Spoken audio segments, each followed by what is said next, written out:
mentioned several free agents, but I didn't hear you mention Carmelo. It's been a while since I've heard like the LA media mention him, especially since Phil's gone to New York. Is he still a possibility, you think? You know, I don't think he's a possibility, and I'm not sure that he was ever a possibility, truly.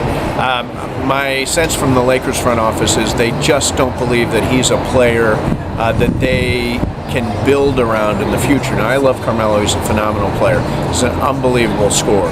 But he's been unable to carry the Knicks on his back to championship contention, so I'm not sure why anybody would say, oh, that's a guy that can carry us to the playoffs.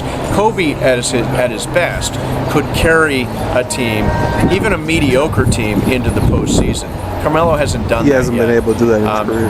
And so I don't think you're going to see that move. The one move that I think is possible on the free agent market this summer, I could imagine the Lakers making a deal, if it's not a max deal, for Luol Deng. Luol Deng got traded to Cleveland this year. He's kind of a nice slasher, small forward, and could fit into a long-term picture if you don't have to give him a max deal. To me, he's not a max deal player, but I think the Lakers... Break some news on the Neil Show.